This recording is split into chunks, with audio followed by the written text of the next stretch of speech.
mi mascarilla y volví al interior de la fábrica.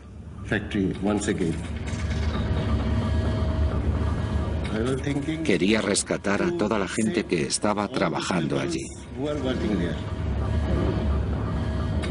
Pero pronto se empezó a quedar sin aire. Tenía mucho miedo, estaba muy asustado. Por un momento pensé que quizás ese era mi final.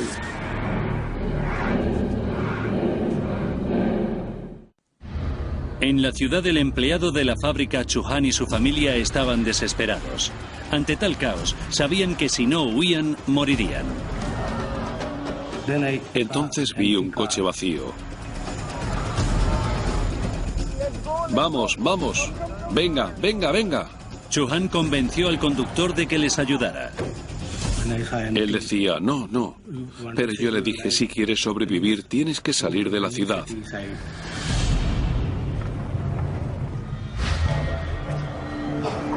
Tras el violento golpe de tos, el doctor Bandari se recuperó y pudo llegar al hospital. En cuanto llegué al hospital, vi a muchísima gente esperando ser atendida.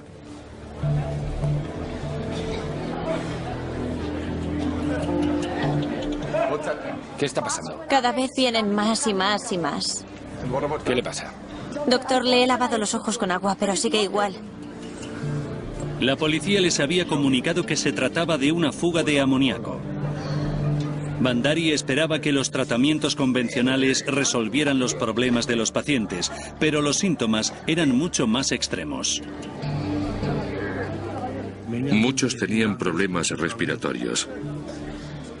Tenían tos y sensación de asfixia. Sus remedios no eran eficaces. No sabíamos qué hacer. Era una condición médica desconocida.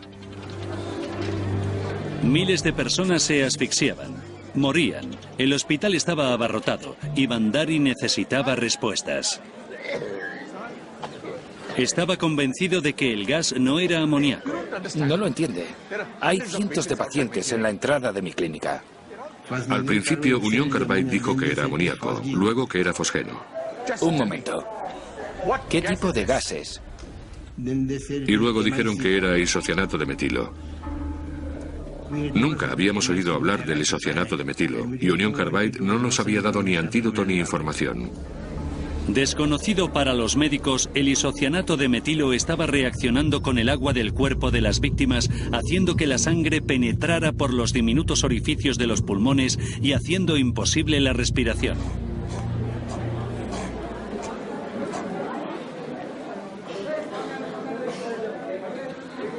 Muchos murieron de forma instantánea.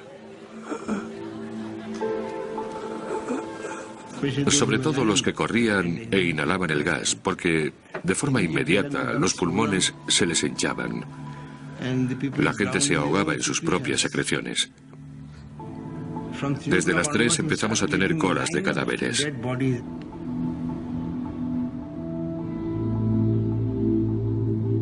La mañana del 3 de diciembre el gas ya estaba disipado por todo el país. Pero en Bhopal 3.000 personas habían muerto y más de 300.000 sufrían las agonizantes consecuencias del isocianato de metilo.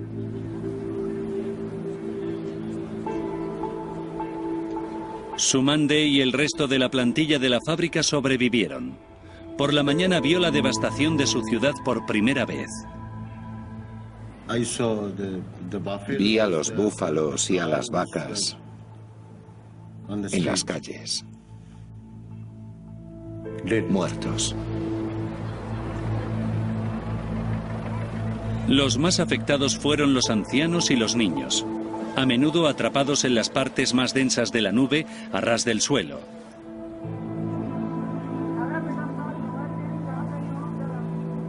A las pocas horas, Bhopal se convertía en noticia. El número de víctimas del desastre de Bhopal supera las 25.000. Es el peor accidente industrial de la historia.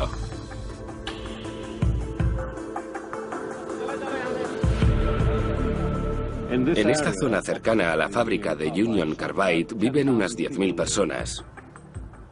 Pero esta mañana toda esta barriada está vacía.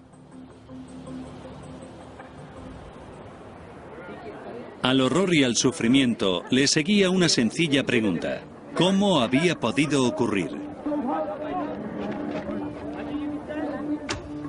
El día después del desastre, el gobierno de la India hacía responsable de la seguridad de la fábrica al químico Tyagarajan. Fue una situación horrenda. La gente seguía en la calle, había cadáveres. La gente lloraba y cundía el pánico.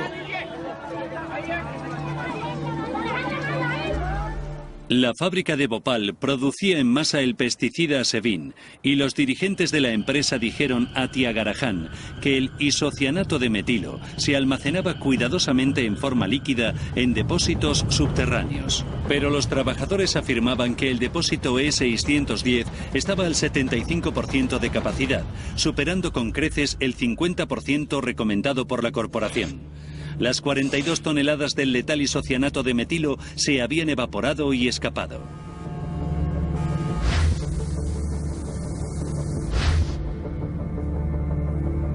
Pero Tyagarajan hizo otro sorprendente descubrimiento. La segunda línea de discusión con la gente era: ¿hay más isocianato de metilo por alguna parte? Y la respuesta fue un golpe tremendo. Sí, había más ICM en el 611. ¿Cuánto? Alrededor de 30-35 toneladas. Dios mío, lo mismo que el escape de ayer. El E610 era uno de los 3 depósitos que había en el búnker. Bhopal tenía una inmensa capacidad de almacenaje, pero a diferencia de otras fábricas de Union Carbide, solo estaba produciendo unas cuantas toneladas de Sevin al día, por lo que había gran cantidad de isocianato de metilo almacenado allí. Un depósito debía mantenerse vacío por seguridad, pero según los empleados, los 3 estaban llenos del mortal producto químico. Solo el del E610 había reaccionado, pero no se sabía si pasaría lo mismo con los otros. Tyagarajan debía asegurarlos de forma urgente. Mientras Bhopal se tambaleaba por el desastre, el presidente de Union Carbide, Warren Anderson, llegaba desde los Estados Unidos para valorar la situación. Cuando la policía fue consciente de que Anderson era el último responsable de la fábrica, lo detuvo. Lo que me gustaría hacer, y espero que me ayudéis a hacerlo, es decirle a mi mujer que estoy vivo y bien y saludar a mi madre. Pero periodistas locales como Rajkumar Keswami creían que la actuación policial fue solo para impresionar. En el propio aeropuerto le dijeron que estaba detenido. Sin embargo, no le trasladaron a ningún calabozo. Le llevaron a una vivienda de Union Carbide, que era de las más bonitas de Bhopal por entonces. Horas después, Anderson fue puesto en libertad bajo fianza y se marchó del país rápidamente.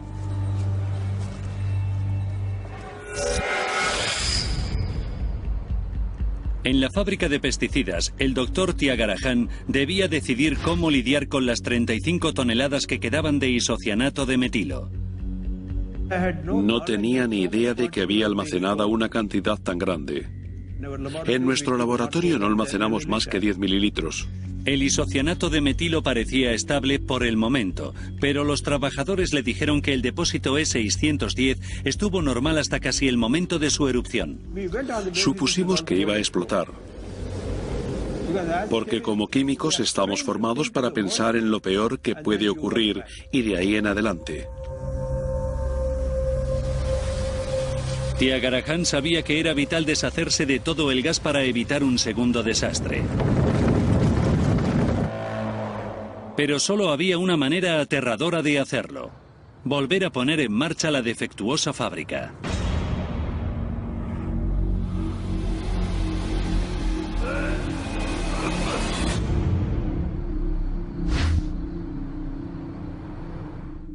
Utilizaremos a la misma gente y produciremos el mismo pesticida que producía esta gente.